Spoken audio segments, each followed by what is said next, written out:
Me gustaría empezar hablando sobre la gastrulación, pues aquí es donde se forma el disco germinativo trilaminar. Es aproximadamente en la tercera semana. Lo que sucede es que tenemos la línea primitiva. Esta va a tener un nódulo primitivo en donde las células van a invaginarse y van a crear dos capas, la capa endodérmica y el mesodermo. Las células que no logren invaginarse van a crear la tercera capa, que es el ectodermo. Esto es importante porque en la cuarta y quinta semana empieza la creación de los arcos branquiales, y en el que nos interesa es en el primer arco, pues aquí es donde se van a manifestar las alteraciones provocadas por los diferentes síndromes. Algunos conceptos que considero importantes para poder comprender mejor las alteraciones de los síndromes son los siguientes, pues estos son los más comunes que podemos ver en los diferentes síndromes. Primero, ¿qué es un síndrome? Pues este es un conjunto de anomalías que se van a dar juntas y tienen una causa específica en común. Dentro de las alteraciones más comunes tenemos la micrognatia, también conocida como micrognasia, que va a ser una mandíbula pequeña.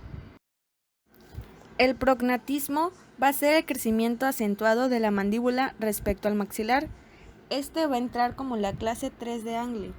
También tenemos todo lo contrario, el retrognatismo, pues aquí la mandíbula va a estar hacia atrás con relación al maxilar, o sea, va a tener una posición retraída, y este se considera la clase 2 de Angle.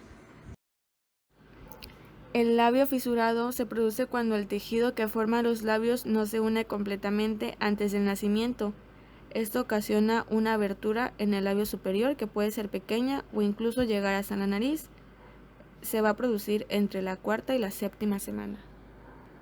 También tenemos el paladar hendido, que se va a producir cuando el tejido que forma el paladar no se une completamente durante el embarazo.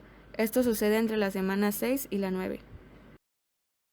La atrofia hemifacial es una enfermedad degenerativa extremadamente rara, unilateral de la piel, de los tejidos celulares subcutáneos y óseos, que compromete unilateralmente la cara, de carácter progresivo e irreversible. Por el contrario, la hipertrofia hemifacial es un trastorno poco frecuente, se caracteriza por asimetría importante del cuerpo. Las personas presentan un aumento de tamaño considerable de un lado de la cara. Este puede causar neuralgia del trigémino, y la atrofia hemifacial puede ocasionar que no haya un crecimiento o se cierren completamente las raíces.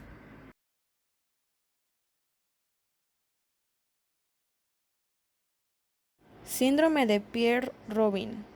La secuencia malformativa de Pierre-Robin va a ser el conjunto de eventos que van a suscitarse durante el cierre de los procesos palatinos. Van a alterar las estructuras del primer arco branquial, siendo el desarrollo de la mandíbula el más afectado. Este suceso va a pasar alrededor de la séptima a la novena semana de la vida intrauterina. Puede producirse independientemente o asociada a otro síndrome y malformación, a factores genéticos o ambientales.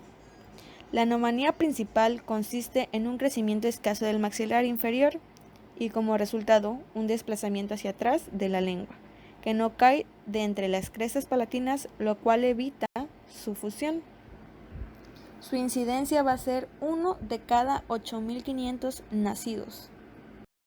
Para que se configure el diagnóstico de secuencia malformativa de Pierre-Robin, debe haber obligatoriamente una triada. El primer factor va a ser la micrognatia, a un 91% de incidencia. También tenemos la fisura palatina, que esta va a ser más común y su porcentaje es de un 95% de incidencia. En esta imagen podemos observar la mandíbula pequeña. Esto va a causar que se encuentre retraída con relación al maxilar. Y también en la imagen derecha podemos observar la fisura palatina. Otro factor que forma parte de la triada es la glossoptosis. Esta es el desplazamiento hacia atrás de la lengua. Su porcentaje de incidencia es de un 70 a un 85%. También puede haber en un menor porcentaje la aparición de una macroglosia y la anquiloglosia, pero su incidencia es baja, de un 10 a un 15%. El síndrome de Apert o acrocefalosindactilia tipo 1 se va a caracterizar por craneosinostosis, que va a ser el cierre precoz de las suturas del cráneo. Cuando una sutura se cierra y los huesos del cráneo se unen prematuramente, la cabeza dejará de crecer solamente en esa parte. Otra característica que tiene este síndrome es la sindactilia simétrica de pies y de manos. La sindactilia va a ser la fusión de los dedos. Y también alteraciones de la línea media facial. Se puede presentar un coeficiente intelectual bajo o normal en estos pacientes. Su etiología va a ser por una mutación puntual esporádica en la gran mayoría del caso. El gen va a ser el FGFR1, que va a ser el gen receptor de factores de crecimiento de fibroblastos. Algo importante que me parece de ese gen es que se relaciona con las malformaciones craniofaciales y esto se va a dar en la semana 7. La craneosinostosis frontolamboidea es la más comúnmente encontrada en estos pacientes.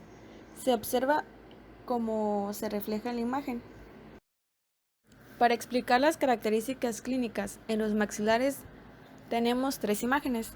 En la primera podemos observar un maxilar superior con un paladar ojival o un paladar estrecho, pudiendo presentar una fisura palatina o úvula bífida como se observa en la imagen número 2. También aquí podemos observar un arco maxilar en forma de V. Esto puede contraer múltiples apiñamientos debido a que no hay el suficiente espacio para que los dientes broten. También observamos muy notoriamente una hiperplasia gingival generalizada y en la imagen número 3 y en la imagen número 1 observamos un prognatismo. El síndrome de Crouzon es reconocido como una malformación craneofacial asociada al cierre prematuro de las suturas coronal, sagital y lamboidea, lo que produce un crecimiento anormal del cráneo, una hipoplasia maxilar y una asimetría facial.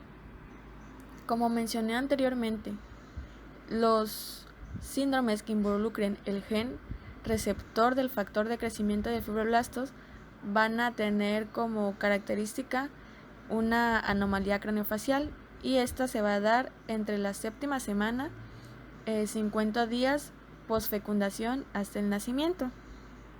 Puede ser hereditario como un rasgo genético o como una nueva condición autosómica dominante en la familia.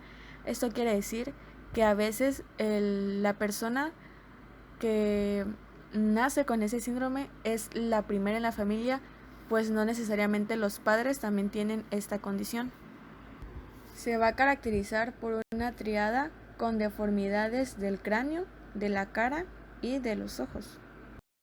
Dentro de sus características clínicas tenemos en la primera imagen una maloclusión clase 3, que como lo platicamos anteriormente es prognatismo.